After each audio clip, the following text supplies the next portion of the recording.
성경 깊이 있게 나누기 요단 동편 31번째 시간입니다. 지금 보시는 사진은 제가 런던에 있을 때 리치몬드 파크에서 찍은 사진입니다. 굉장히 감동받은 사진입니다. 나무 두 그루가 이렇게 자라다가 한 그루는 죽었고 한 그루는 살아 있습니다. 저는 이 나무를 볼 때마다 에덴 동산 같았다. 선악과, 죽음을 주는 선악과 나무였고 한 나무는 생명을 주는 생명나무와 같았다. 어떻게 이렇게 나란히 있을까? 감동을 받았습니다.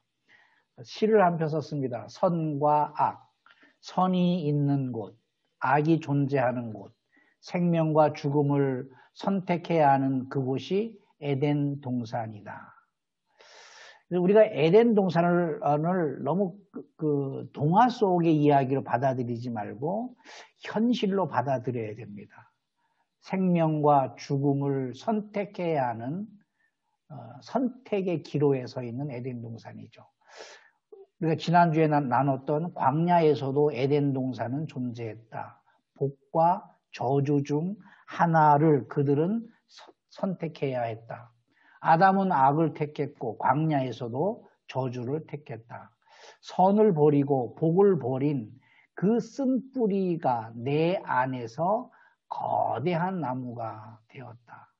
아담뿐 아니라 이스라엘 백성뿐 아니라 역시 저 역시 우리 모두 역시 그 쓴뿌리가 있는 것이죠. 악을 버리고 선을 택하는 것, 그것은 내 인생의 골고다 언덕이다. 정말 어렵습니다. 쉽지 않습니다. 요단 동편 함께 나누겠습니다. 지난주에 우리가 함께 나눈 것은 하나님의 공의에 대해서 나눴습니다. 심판하신다, 구원하신다, 복을 주신다, 저주하신다. 선택을 해야 되는 것이죠. 우리의 자유의지로서 선택을 해야 되는 것이죠. 아담이 그랬던 것처럼 이스라엘 백성들이 그랬던 것처럼 오늘 우리에게도 자유의지가 주어진 것이죠. 선택을 해야 되는 것이죠. 확률로 본다면 확률이라는 게 있잖아요. 우리가 백신 맞을 때 몇 퍼센트를 보호해 준다고 확률이라는 게 있지 않습니까? 확률은 중요합니다. 확률이 0. 몇 %예요. 하나님의 1%가 채 되지 않습니다. 하나님의 구원을 택하고 생명을 택하고 복을 택하는 것. 100명 중에 1명이라는 얘기잖아요. 그만큼 어려운 것이죠. 좁은 문으로 들어가는 사람은 적고 넓은 문으로 들어가는 사람은 많아지는 것이죠. 그러니까 우리가 하나님의 공의에 대해서 쉽게 이론적으로 말하기를 조심해야 되는 것이죠. 나부터도 그것이 안 되는 것이죠. 요한복음 5장 29절에 하나님의 공의로서 생명의 부활로 나올 자들이 있고 심판의 부활로 나올 자들이 있다라는 겁니다. 그래서 이스라엘 백성들이 광야 40년 동안에 그들은 하나님의 공의를 배웠던 것이죠. 하나님의 공의는 이런 것들입니다. 하나님의 말씀의 말씀. 율법이죠, 율법. 이런 것들을 배웠습니다. 40년 동안에 배운 것이죠. 40년간. 40년 짜장면 만드는 기술을 배웠다라고 한다 그러면 눈 감고 짜장면 만들 수 있지 않겠습니까? 40년 동안에 자동차 만드는 기술을 배웠다 그러면 진짜 달인이 되어서 자동차를 그냥 손쉽게 만들 수 있지 않겠습니까? 자, 그런데 이거는 기술적인 문제가 아니기 때문에 이것들을 이스라엘 백성들이 완전하게 체득을 했는지에 대해서는 가나안에 들어가서 증명이 돼야 됩니다. 다 알아요. 저 다 알고 있어요. 선생님 선생님이 강의하시고 다 이해했죠? 그럼 애들이 네 이렇게 대답을 하잖아요. 그런데 시험을 봐보면 이해했는지 안 했는지 알 수 있게 되는 것이죠. 체득을 해야 되는데 그 체득을 한 것을 광야에서는 실험할 방법이 없어요. 가나안 땅에서 실험해 봤더니 그들도 역시 아담이었다라는 거야.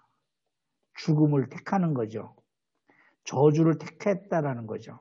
그들도 역시 아담이었다. 그래서 가나안 정복을 할 때 하나님의 공의로서 정복하는데 다 죽여야 한다라는 올무에 우리가 걸려 있습니다. 물론 다 죽여야 하는 명령이 있어요. 가나안 정복의 초기 정복에서는 다 죽여야 한다라고 말씀하지 않았습니다. 그래서 우리가 다 죽여야 하는 것은 하나님의 심판일 경우에만 가능한 것인데 가나안 정복은 심판이 아니었다라는 것이죠. 여리고 성만 점령할 때만 하나님의 심판이 적용됐고 나머지 성들은 화평을 해라. 그들을 화평을 해라. 그리고 남자만 죽여라. 군인이죠, 군인. 군인만 죽이고 여자들과 유아들과 가축들과 이런 것들은 살려둬라. 이렇게 명령을 했습니다. 그런데 우리가 가나안에 들어가면 다 죽여야 된다. 잔인한 전쟁을 생각을 했습니다. 이런 올무를 우리가 벗어 던져야 됩니다. 하나님의 공의를 그들은 배웠습니다. 말씀을 통해서 하나님의 공의는 결국에는 하나님의 계획입니다. 하나님의 계획하심이 있다. 이스라엘 백성들을 하나님께서 뽑으셔서 택한 백성이 되게 하셨고 출애굽하게 하셨고 광야에 40년간 머물게 하시는 하나님의 계획을 읽어야 된다는 겁니다. 이사야서 55장 8절에 이렇게 말씀합니다. 이는 내 생각이 너희의 생각과 다르며 내 길은 너희의 길과 다름이니라. 여호와의 말씀이니라. 하나님이 계획이 계시는데 그것이 하나님의 공의인 것이죠. 그 공의는 하나님의 말씀으로부터 온 것이죠. 하나님의 계획이 계신데 그 계획이 뭐냐면 인간을 잘 살게 하고 번영의 복을 주기 위함이 아니라는 거예요. 하나님의 생각이 있고 인간의 생각이 있다라는 거예요. 그래서 계획이 뭐냐면 하나님의 생각을 인간에게 말하는 거예요. 그러면 인간은 내 생각을 버리고 하나님의 생각에 순응하는 거예요. 그것이 하나님의 계획을 이루는 겁니다. 이스라엘 백성들은 광야에서 이것이 충돌됐어요. 그래서 하나님의 말씀을 체득을 하지 못하게 된 이유 중에 하나였고 가나안에 들어가서 하나님을 버리고 우상 숭배를 한 이유 중 하나도 바로 이와 같은 거예요. 하나님의 생각과 인간의 생각이 다르다라는 거예요. 인간의 생각은 이거는 풍요 사상이에요. 모든 종교가 가지고 있는 풍요 사상입니다. 그래서 하나님 앞에 예배하는 것도 하나님 앞에 제사하는 것도 하나님께서 우리를 잘 먹고 잘 살게 해줄 것이다. 젖과 꿀이 흐르는 땅으로 우리를 안내할 것이다. 젖과 꿀이 흐르는 땅이라는 의미가 이거잖아요. 풍요잖아요. 풍요. 젖과 꿀이 흐르는 것이죠. 풍요.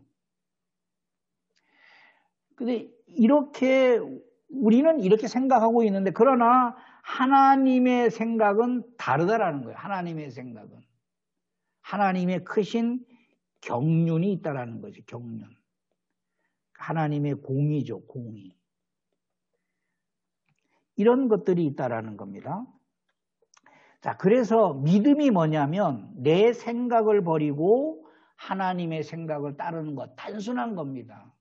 아브라함이 이삭을 드리라 할 때 드리고 싶겠습니까?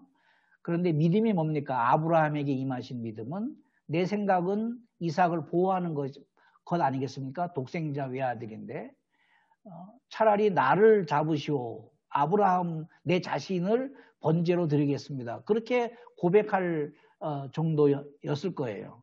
그런데 아브라함의 생각을 버리고 하나님의 생각을 따르는 것. 믿음은 단순한 겁니다. 복잡하지 않습니다. 우리가 너무 믿음을 너무 복잡하게 생각을 하는 거예요. 믿음이 뭐예요? 내 생각을 버리고 하나님의 생각을 따르는 겁니다. 하나님의 생각이 어디로부터 오는 것이냐? 바로 말씀을 통해서 오는 것이죠. 그래서 우리가 날마다 말씀을 읽어야 되고 말씀을 상고해야 되고 말씀을 묵상해야 되고 말씀을 암송해야 되는 이유가 하나님이 뭐라고 말씀하시는지 알아야 되기 때문에 그렇습니다. 하나님의 말씀은 저는 이렇게 생각해요. 일기예보다. 자, 오늘 몇 도예요? 이렇게 물었을 때 가만히 있어봐. 작년 2020년 7월 3일 날 온도가 22도였나? 이거 틀린 말이죠. 말이 안 되는 것이죠. 온도는 지금이에요. 지금. 현재 진행형이에요. 지금이에요. 작년 거는 의미가 없어요. 한 달 전 거는 의미가 없어요. 지금 몇 도냐 얘기예요. 하나님의 말씀은 나 과거에 10번 읽었어. 과거에 나도 많이 읽었지 성경 말씀을. 의미가 없어요. 지금 읽고 있느냐가 중요한 거예요. 지금 읽은 말씀을 통해서 하나님은 역사하시는 거예요. 이종훈 목사님이 늘 강조하는 거, 새 밥을 지어라. 지금인 것이죠. 그래서 하나님의 계획이 있으신데 그것이 하나님의 생각과 우리의 생각이 다른 것을 너희가 알아야 된다라는 거죠. 그래서 시편 119편 105절에 주의 말씀은 헤드라이트가 아니죠. 큰 인생을 1년 후에, 2년 후에, 10년 후에 내 인생을 확 비치는 어마어마한 불빛이 아닙니다. 내 발등만 비치는 빛이라는 거예요. 내 길의 빛이에요. 그래서 이 초롱불을 들고 가야 되는 거예요. 매번 말씀을 읽어야 되는 거예요. 말씀은 생명의 말씀이고 영혼의 양식이기 때문에 날마다 이 말씀을 먹어서 그 말씀으로 내 믿음이 성장하는 것이죠. 내 믿음이 성장했다라는 이유가 뭐예요? 나 새벽 예배 나갑니다. 나 하루에 성경 1시간씩 읽습니다. 나 금식도 합니다. 11조 합니다. 그건 아니에요. 그건 당연히 하는 거예요. 엄마를 사랑하는 게 뭐예요? 나 생일 카드 선물했잖아. 생일 카드 썼잖아. 그거는 사랑이 아니에요. 그냥 아는 거예요.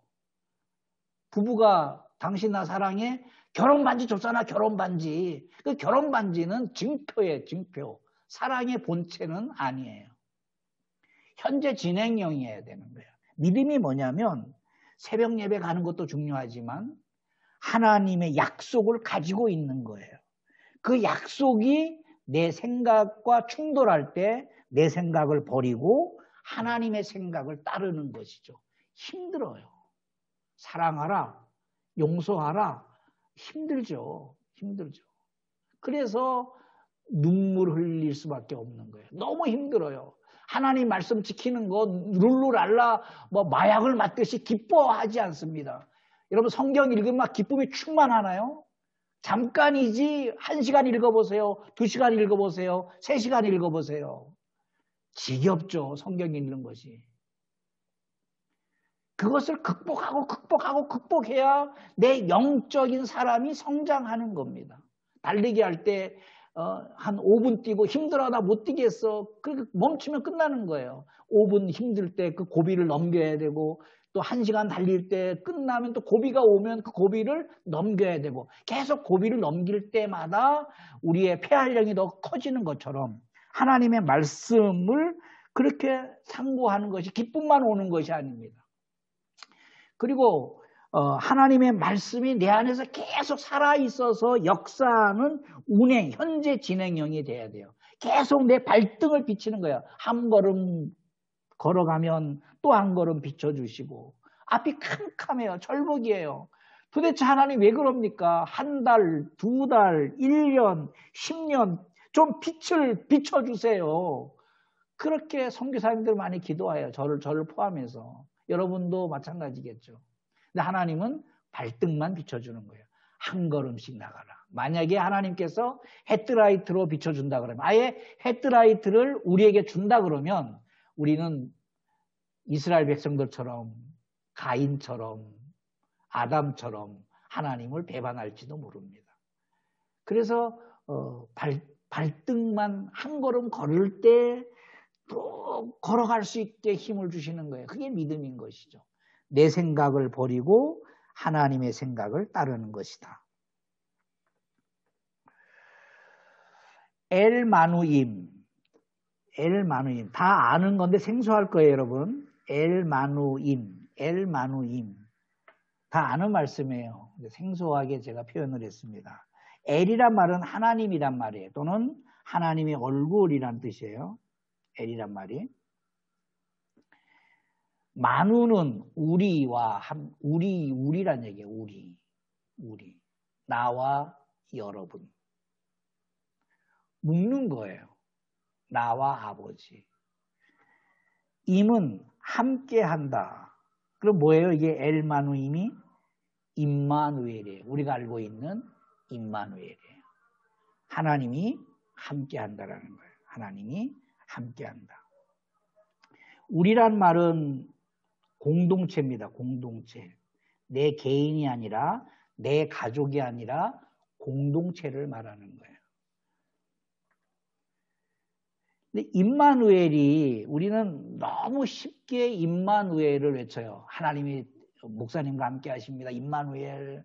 하나님이 집사님과 함께 하실 겁니다. 임마누엘. 뭐 하는데 여기에는 역사가 있습니다. 여러분 다 아는 내용일 수 있어요. 역사가 있습니다. 임마누엘이라는 뜻이 이겁니다. 하나님이 우리와 함께 하신다. 우리란 말은 개인이 아니라 공동체라는 거예요. 공동체. 하나님이 나와 함께 하십니다.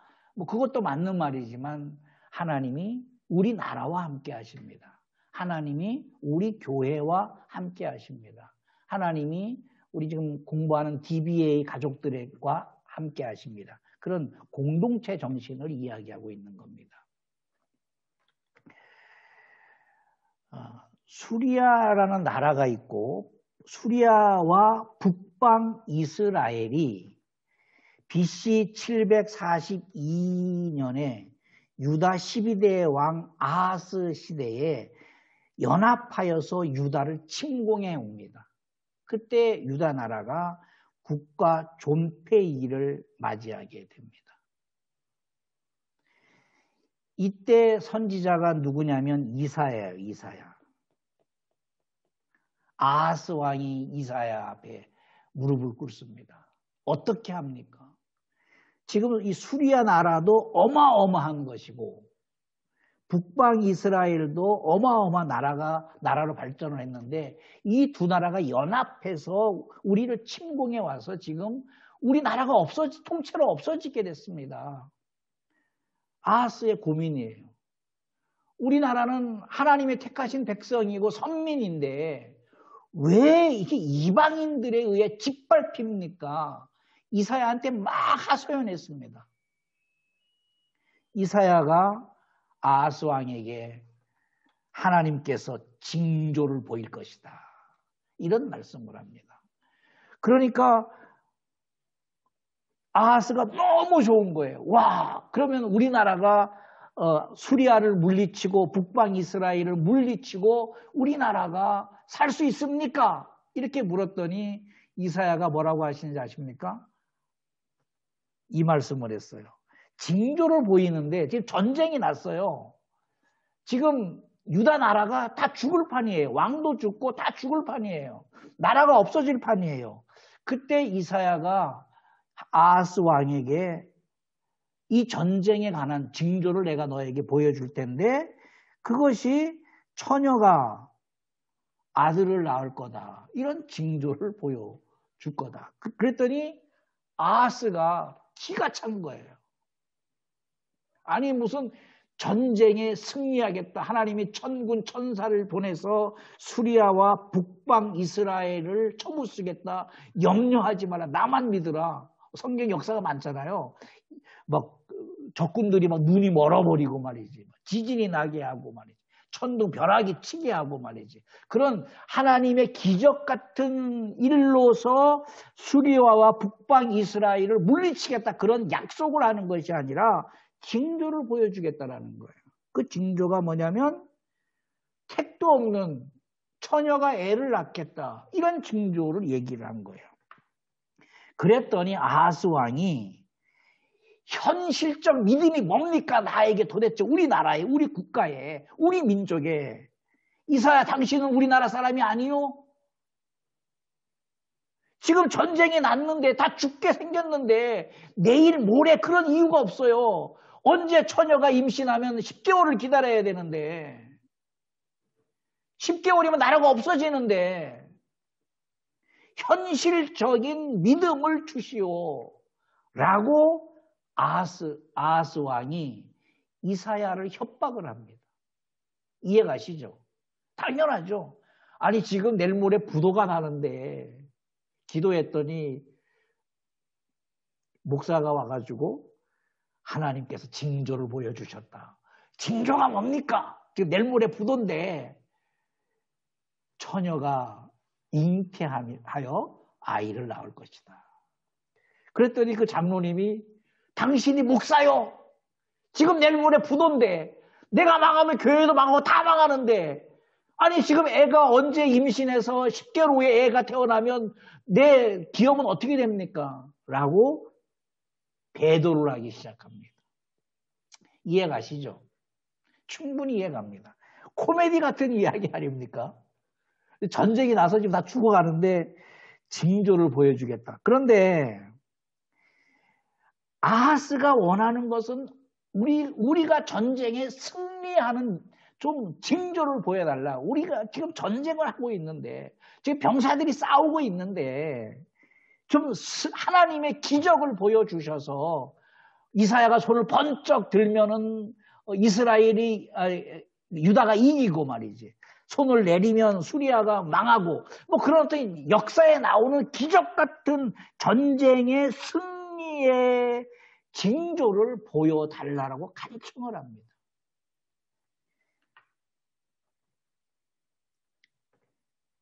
그랬더니 이사야가 하나님께서 주신 것은 오늘 지금 필요한 것이 아니라 미래적인 믿음이다. 그러니까 아하스가 절망이 너무 심했어요. 결국 이제 전쟁 상황이어서 국가 존폐 위기의 상황에서 아하스 왕이 간청했을 때 이사야 선지자가 보여준 징조가 이거예요. 700년 후에 완성이 됩니다. 이게 뭡니까 이게? 마태복음 1장 23절에서 완성이 됩니다. 나라는 다 망하지 않았겠습니까? 쪼들어들지 않았겠습니까? 이거를 어떻게 믿음으로 받아들이겠느냐라는 거예요. 믿음이 뭐냐? 내 생각을 버리고 하나님의 생각을 갖는 거라고 하지 않았습니까? 그러면 아하스의 믿음이 뭐예요? 전쟁의 승리 아닙니까? 전쟁의 승리. 전쟁에 승리하려면 하나님의 능력, 막강한 힘으로 수리아와 북방 이스라엘을 초전 박살내게 하는 거 아닙니까? 아하스의 생각이에요. 그런데 이사야는 하나님의 생각과 아하스의 생각이 다릅니다. 징조를 보여주셨는데 징조가 하나님이 지금 이스라엘 유다와 함께 할 것입니다. 하나님이 우리와 함께 합니다. 임마누엘 합니다. 그러면 언제 그 징조가 뭡니까?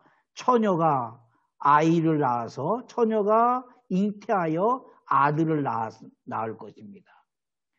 그런데 그것도 늦습니다. 지금. 결국은 700년 후에 이 말씀은 완성이 됩니다. 수리아와 북방 이스라엘이 쳐들어왔을 때, 연합하여 쳐들어왔을 때 국가 존폐 위기를 맞이하게 됩니다. 그때 이사야 선지자가 내놓은 해결책입니다. 하나님으로부터 받은 해결책입니다. 임마누엘이라는 거죠. 답답하죠. 아하스 왕이 볼 때는 와, 이 이사야 선지자를 믿어왔는데 이게 미래가 있는가, 생각이 있는가, 철학이 있는가, 지혜가 있는가. 도대체 대화가 안 되는 거예요. 대화가. 내일 모레 부도인데 하나님이 어떻게 하실 것 같습니까?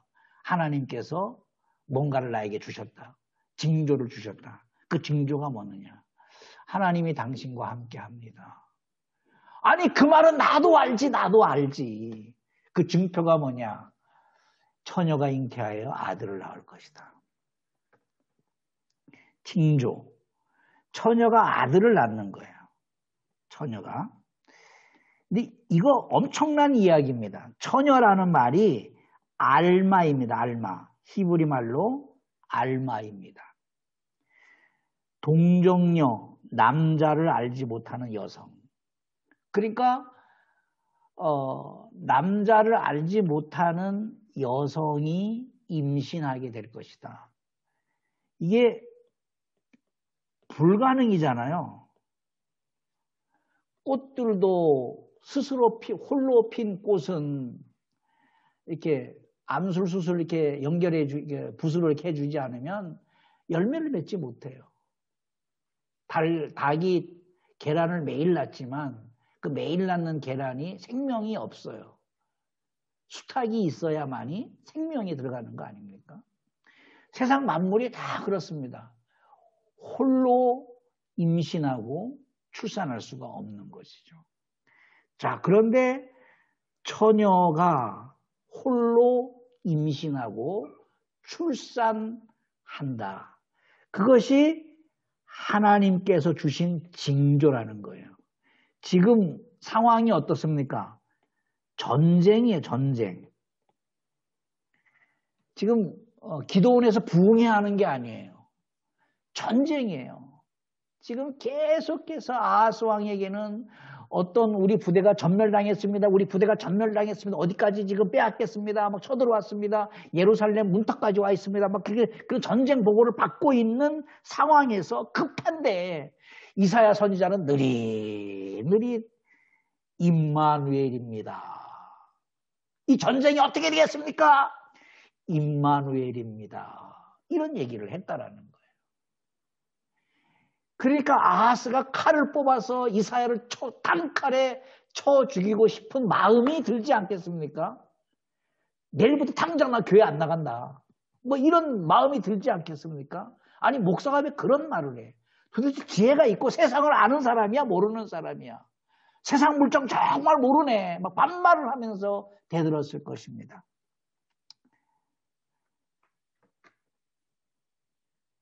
그런데 하나님의 말씀이 700년 후에 완성이 되는데 하나님의 말씀이 약속이지 않습니까? 약속. 하나님 입장에서 볼 때는 약속이에요. 말씀이. 약속을 하는 거예요. 사람 입장에서 볼 때는 그것이 믿음이 되는 거예요. 약속과 믿음이에요. 이것이 말씀이에요. 말씀. 지금 전쟁 중인 아하스 왕에게 하나님께서 말씀을 이사야를 통해서 주신 거예요. 그 말씀이 뭐냐면 처녀가 잉태하여 아들을 낳을 것이다. 그 아들이 오면 임마누엘이 된다. 그래서 현시적 믿음이 될 수 없다라고 아하스는 생각을 한 거예요. 그러나 하나님의 말씀은 모든 세대를 초월해서 시대적으로 해당되는 말씀이에요. 그때는 이해가 안 가요. 그러나 그 말씀을 믿고 의지하면 하나님은 그 말씀의 힘으로 전쟁을 이기게 하시겠다라는 약속이 담겨 있는 거예요. 임마누엘 안에. 터무니없는 얘기죠. 터무니없는 얘기죠. 하나님의 약속을 믿어라. 하나님의 이사야가 아하스 왕에게 강조한 거예요. 하나님의 약속을 믿어라. 나도 이해가 안 간다. 이사야 선지자가 하는 말이에요. 나도 이해가 안 가지만 그러나 하나님이 주신 말씀이기 때문에 그 말씀을 우리가 붙들어야 된다. 지금 전쟁 상황이지만 그 말씀을 우리가 붙들어야 된다. 그래야 우리나라가 살 수가 있다. 왜냐하면 하나님이 우리와 우리나라와 함께 하시기 때문에 임마누엘 하시기 때문에. 그런데 현시적 믿음이 아니라고 생각해서 아하스 왕은 그것을 버립니다. 그래서 결국에는 그 말씀이 미래적 믿음이 돼버린 거예요. 700년 후에 완성이 되죠. 말씀이 있습니다. 말씀. 아담에게도 말씀이 주어졌고 에노스에게도 말씀이 주어졌고 아브라함에게도 말씀이 주어졌고 노아에게도 말씀이 주어졌고 다윗에게도 말씀이 주어졌고 이삭에게도 말씀이 주어졌고 모든 세대에 하나님께서 말씀을 다 주셨습니다. 자, 그 말씀이 두 가지 개념을 가지고 있어요. 하나님 입장에서 볼 때는 약속입니다. 내가 약속했다. 하나님이 말씀을 주셨다라는 것은 하나님이 약속하셨다라는 겁니다. 인간 입장에서 볼 때는 그게 믿음이 되는 거예요. 하나님의 약속이 내게는 믿음이 된다. 하나님의 말씀이 내게는 믿음이 된다라는 겁니다. 하나님이 약속하셨고 그 약속을 내가 믿는 겁니다. 그것이 말씀 안에 담겨 있는 겁니다. 선악과에도 생명나무에도 신명기 28장의 복과 저주에 관한 말씀에도 이스라엘 백성들이 7가지를 하나님의 공의를 배운 것도 하나님의 약속이 담겨 있고 그 약속이 우리에게는 믿음이 되는 것입니다. 이스라엘 백성들이 광야에서 배워야 할 것이 뭐냐면 이 믿음인 것이죠. 이 믿음은 어디로부터 오는 겁니까? 하나님의 약속으로부터 온 것입니다. 사람의 생각이 아닙니다. 사람의 생각은 뻔합니다. 잘 살고 잘 먹고 잘 되고 전쟁에 승리하고. 아브라함이 번제를 드릴 때 횃불 언약을 하십니다. 아브라함에게.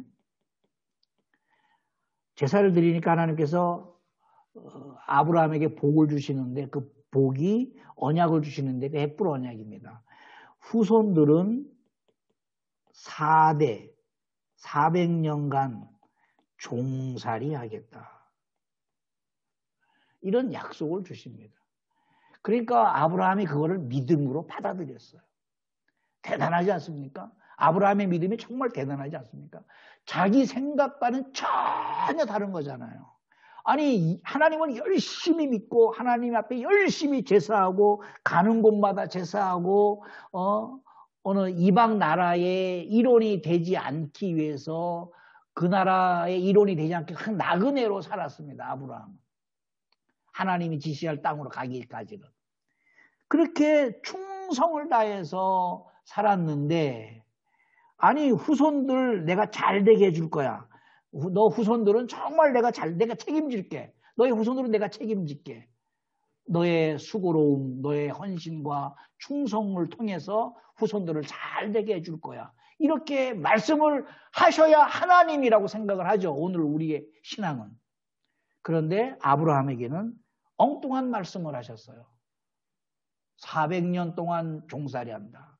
400년이 얼마나 깁니까? 우리 2조 500년 생각해 보세요. 400년이 정말 깁니다. 아하스 왕도 마찬가지였어요.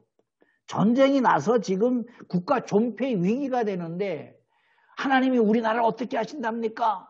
물었더니 이사야 선지자가 하나님의 생각을 말씀하시는 거예요. 지금 우리나라를 구해주겠다. 당장에 필요한 말씀을 하시는 것이 아니라 700년 후에 이루어질 이야기를 해주신다라는 겁니다. 말씀은 하나님의 약속이고 우리에게는 믿음이 된다. 그래서 우리가 이거를 분별을 해야 됩니다. 하나님의 생각이 있고 내 생각이 있구나. 하나님의 생각이 있고 내 생각이 있구나. 하나님의 생각과 내 생각이 일치한다 그러면 정말 좋죠. 이런 예수님도 그렇게 하지 못하셨어요.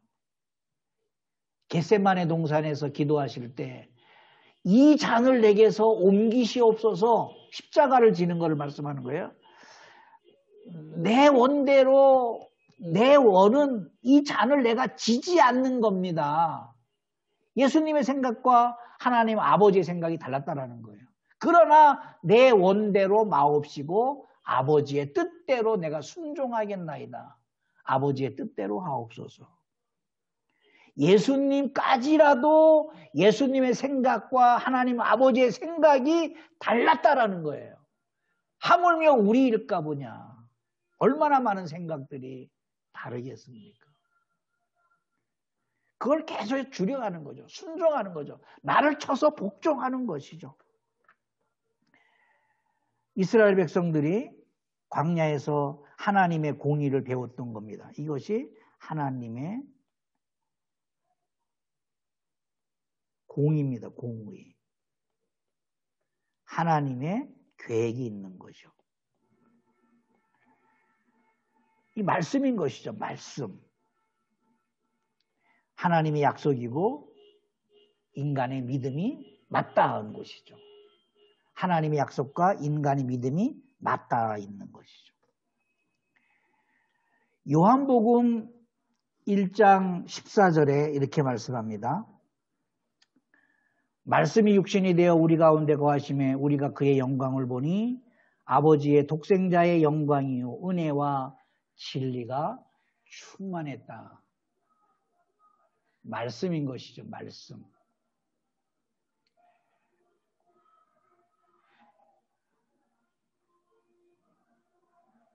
말씀이 육신이 되어 오셨죠. 그런데 하나님의 약속이고 우리에게 믿음이 된다. 우리 마음에 새겼으면 좋겠어요. 성경 말씀은 하나님 입장에서는 약속이시고 우리 입장에서는 믿음이 된다. 약속과 믿음은 하나죠. 하나. 하나님 입장에서 볼 때는 약속이시고 우리 입장에서 볼 때는 믿음이 되는 것이죠. 하나님께서 아브라함에게 이삭을 주겠다. 아들을 주겠다. 말씀하셨죠. 하나님 입장에서 볼 때는 이삭은 약속의 아들이에요. 약속의 아들. 아브라함 입장에서 볼 때는 이 아들은 믿음의 아들이 되는 것이죠.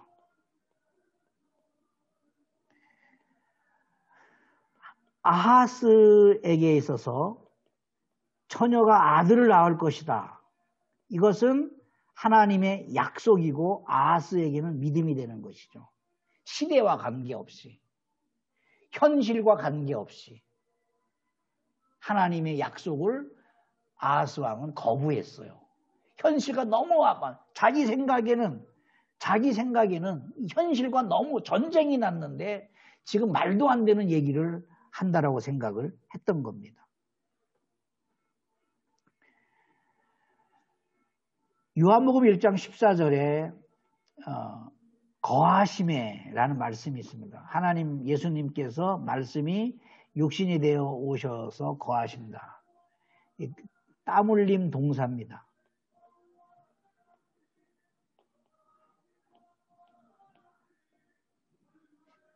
거하심에 라는 말이 스케오노입니다. 스케오노.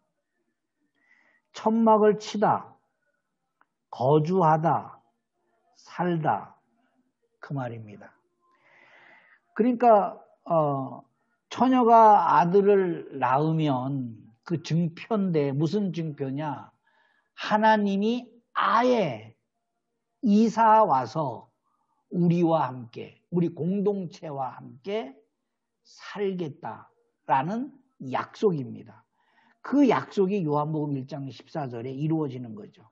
말씀이 육신이 되어 우리 가운데 오셨다라는 거죠. 살기 위해서 오신 거죠. 살기 위해서. 아예 이삿짐을 꾸려서 오신 거예요. 종교적 이론이 아니라 나와 함께 살기 위해서 주님이 성육신 하셨다. 구약의 모든 약속을 성취하기 위해서 성육신하여 우리 가운데 오셨다. 살기 위해서 오셨다. 주님은 오늘 우리와 함께 사시는 분이시죠. 그래서 말씀은 임마누엘의 현재 진행형입니다. 약속하셨고 믿음을 주셨고 말씀으로 약속하셨고 우리는 그 말씀으로 믿음으로 받아들이고 그것은 임마누엘의 현재 진행입니다. 그리고 그것이 성장하게 되면 내 생각을 버리고 하나님의 생각을 택하게 됩니다. 여러분 이런 관점으로 성경을 계속 기록하고 있어요. 모세가 창세기를 기록했잖아요. 모세가 창세기에는 많은 이야기들이 있습니다. 그런데 마지막에 보면은 요셉의 죽음으로 끝납니다. 한 사람의 이야기로 끝나요. 감동을 받았어요. 저는 성경을 읽으면서. 천지를 창조하고 1장부터 11장까지는 무엇이고 12장부터는 무엇이고 여러 가지 복잡한 게 있는데 결국에는 한 사람에게 집중하시는구나.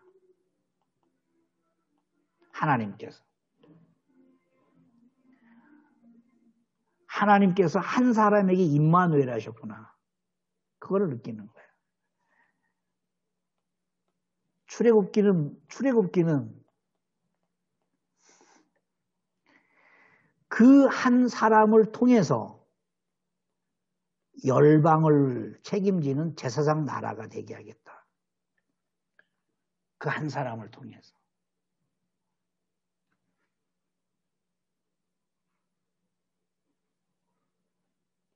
레위기는 제사장은 어떻게 살아야 되느냐? 거룩해야 된다를 말씀하고 있는 거예요. 민수기는 뭐냐? 그 거룩한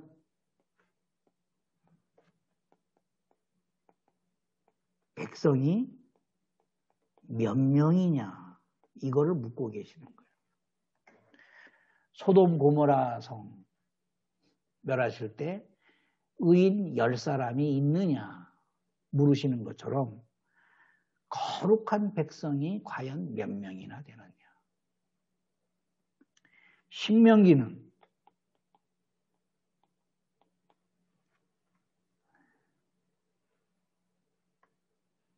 다시 한번 가나안에 들어가기 전에 광야의 선악과를 보여주시는 거예요. 복과 저주를 너 앞에 둔다. 과연 너의 성숙한 거룩함으로 복을 택하기를 기대했던 것이죠. 그래야 가나안에 들어가서 가나안을 정복을 하는 거 아니에요. 믿음으로 정복을 하고 제사장의 마음으로 정복하는 거 아닙니까? 살육만 있는 것이 아니죠. 제사장 나라가 되어서 가나안 전체를 구원시키는 것이죠. 열방을 구원시키는 것이죠. 바로 가능한 이야기가 뭐냐면 임마누엘입니다. 역사가 담겨 있는 것이죠.